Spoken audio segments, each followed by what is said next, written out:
So here's a question for you. How do you control something really valuable when everyone is fighting over it? It's a problem as old as time, really. And we're about to see how a solution from 800 years ago gives us a shocking new way to understand one of the most powerful and secretive organizations in the world today. So let's dive into this very old blueprint for power. Okay, so let's travel way back in time. Meet King Henry II of England. Now, back in the 12th century, this guy had a huge problem.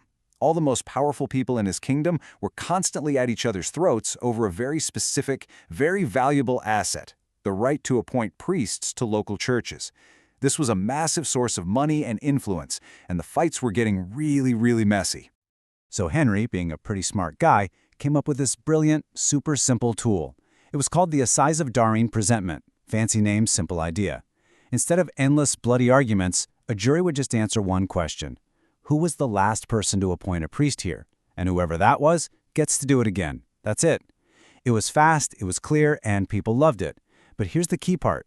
It cemented the king's control by creating a transparent, public rule that everyone had to play by.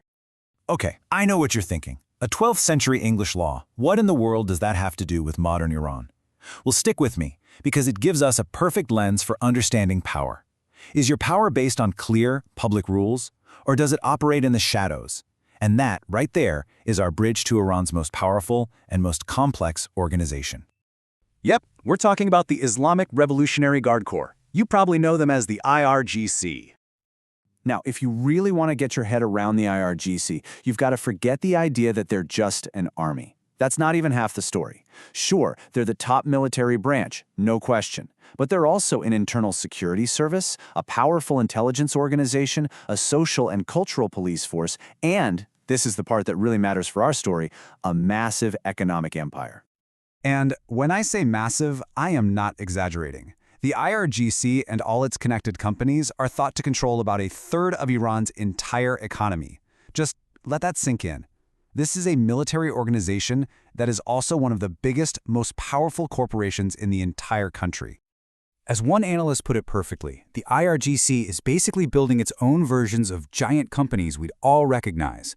Think GE, AT&T, even a Wall Street firm like Goldman Sachs.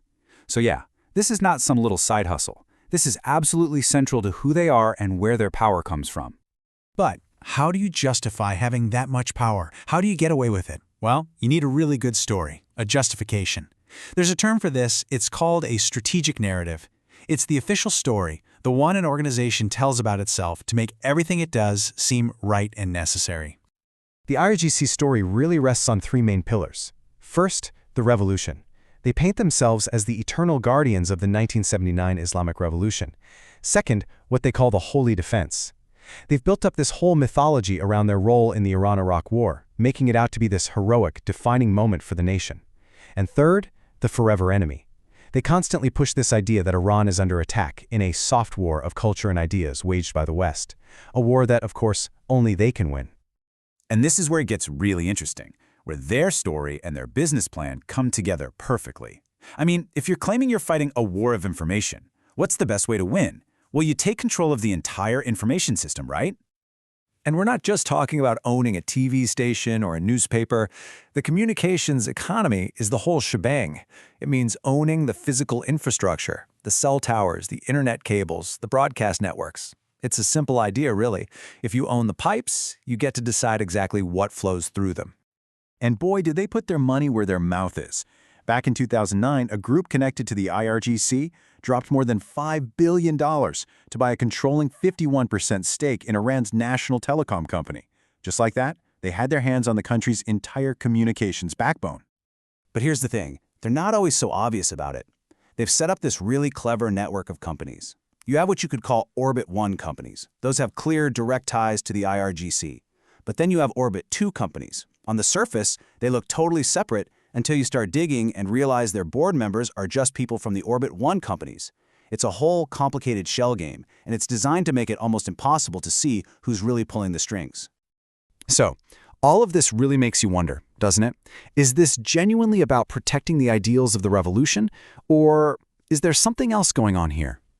And that gets us to this fundamental split right at the heart of the IRGC. On one side, you have the official story, The ideology, we're safeguarding the revolution, we're fighting the soft war, all that stuff.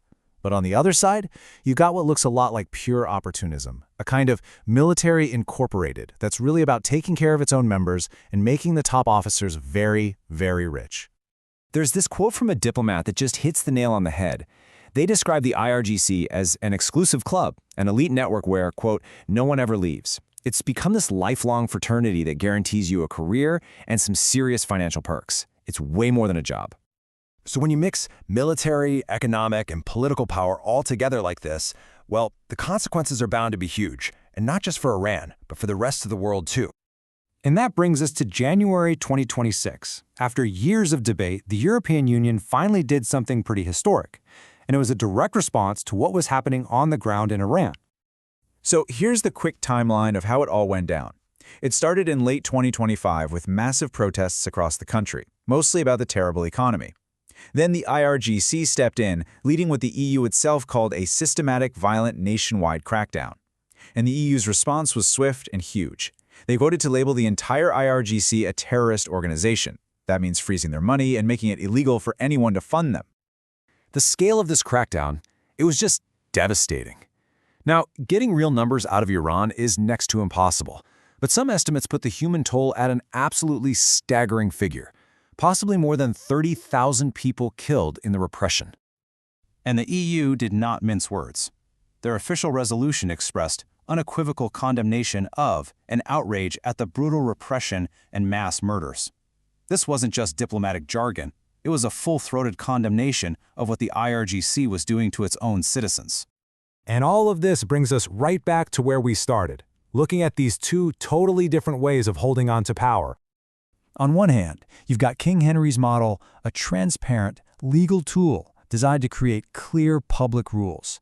He built his power on a sense of legitimacy. And on the other hand, you have the IRGC's model, a murky, coercive system that mixes ideology, military might, and a hidden economic empire. It builds its power on force and by keeping everyone in the dark. You see, at the end of the day, it doesn't matter if you're a medieval king or a modern paramilitary group. All power needs a story to make it seem legitimate. The IRGC's story is that they are the sole guardians of the revolution. But when you see these protests, when you see the whole world condemning their actions, well, it feels like that story is starting to fall apart. And that leaves us with one last really big question. What happens when nobody believes your story anymore?